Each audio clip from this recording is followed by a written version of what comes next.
असम के एक नेता गौरव गोगोई की पत्नी पर गंभीर आरोप लगे हैं। उनकी पत्नी पर आरोप है कि वो पाकिस्तान की खुफिया एजेंसी ISI के साथ मिली हुई हैं।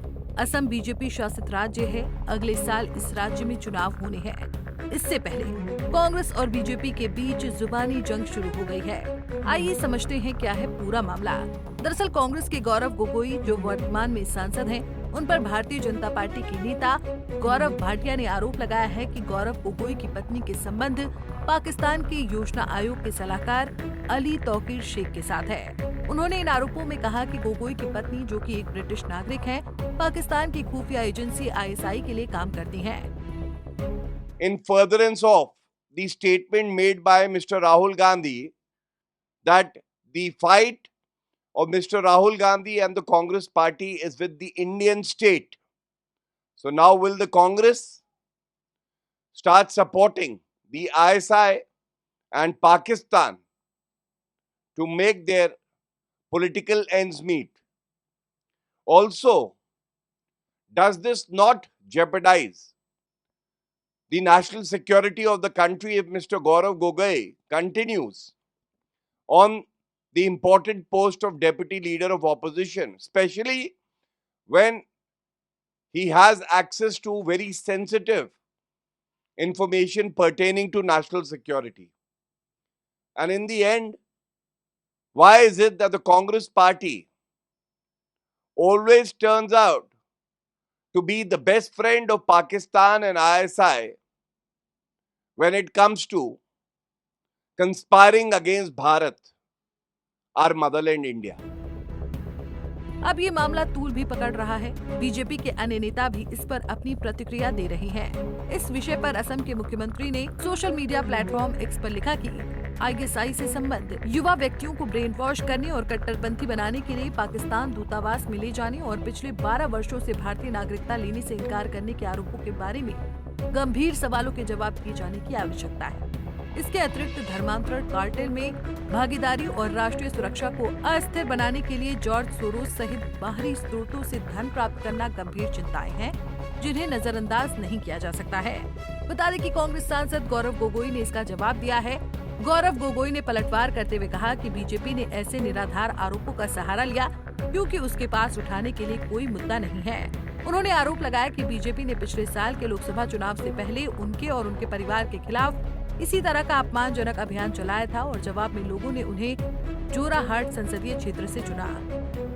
देखिए, असम के मुख्यमंत्री श्री हिमंत बिस्वा शर्मा जी पिछले 3-4 महीने से थोड़े बेचैन हैं।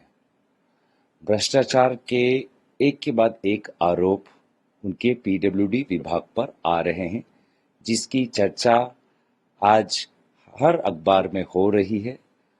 हाईकोर्ट में केस, PILs, बहुत सी चीजें हैं और शायद ये भ्रष्टाचार के ये खबरें दिल्ली के नेतृत्व के कानों तक पहुंच गया है, जिन्होंने 1 महीने पहले भाजपा के राज्य सभापति एक नए व्यक्ति को दायित्व दिया है और कहीं न कहीं शायद उनके मन में ये आशंका है कि ये भ्रष्टाचार के खबरों के कारण कुछ महीनों बाद शायद मुख्यमंत्री की कुर्सी फिसल सकती है और उस बेचैनी में अपनी कुर्सी को बचाने के लिए वो इस प्रकार की प्रतिक्रिया कर रहे हैं। वहीं असम में अगले साल चुनाव होने वाले हैं। असम में बीजेपी पिछले 10 सालों से सत्ता में है। बीजेपी राज्य में लगातार मजबूत हुई है। राज्य में कांग्रेस ने अपना जनाधार बड़ी ही तेजी से खोया है। कांग्रेस के बड़े नेताओं के बीजेपी में शामिल होने के बाद से कांग्रेस राज्य में कमजोर होती चली गई। लेकिन इस बार के विधानसभा चुनाव में कांग्रेस को उम्मीद है कि वो राज्य में वापसी कर सकती है। कांग्रेस का एक बड़ा वोट बैंक मुस्लिम है। असम भारत के उन राज्यों में से एक है जहां मुस्लिम आबादी की अच्छी खासी तादाद है। असम में करीब 34% मुस्लिम रहते हैं, जिसका सीधा लाभ कांग्रेस को मिल सकता है। कांग्रेस के लिए असम में तृणमूल कांग्रेस भी एक बड़ा चैलेंज है। असम में बीजेपी को हिंदू वोटर का एक तरफा समर्थन मिलता रहा है, लेकिन 2026 के चुनाव में राज्य की राजनीति के समीकरण बदल सकते हैं। यही वजह है कि असम चुनाव से पहले बीजेपी एक्टिव हो गई है। वहीं बात की जाए गौरव गोगोई की, तो वो असम के पूर्व मुख्यमंत्री तरुण गोगोई के बेटे हैं। असम की राजनीति में गोगोई का बड़ा नाम है।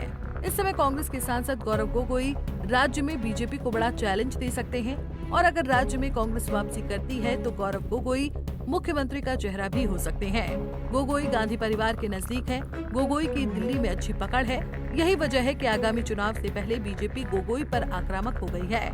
बहरहाल गौरव गोगोई ने अपनी पत्नी पर लगे आरोपों को निराधार बताया है, लेकिन ऐसे किसी भी तरह के आरोपों को खारिज नहीं किया जा सकता है। ऐसा कोई भी हाई प्रोफाइल व्यक्ति जो राज्य की बागडोर संभाल सकता हो, उसके परिवार के किसी सदस्य पर इस तरह के आरोप देश की आंतरिक सुरक्षा के लिए भी खतरा है। इस मामले की जांच होनी चाहिए। अगर बात करें असम की राजनीति की, तो ये आने वाले चुनाव में देखना दिलचस्प होगा कि असम की जनता किसे अपना समर्थन देती है। फिलहाल के लिए इस खबर में इतना ही। देश और दुनिया की बाकी खबरों के लिए देखते रहिए पंजाब केसरी टीवी। हमसे जुड़े रहने के लिए हमारे YouTube चैनल को सब्सक्राइब करें और नई वीडियो की नोटिफिकेशन के लिए बेल आइकॉन को दबाएं।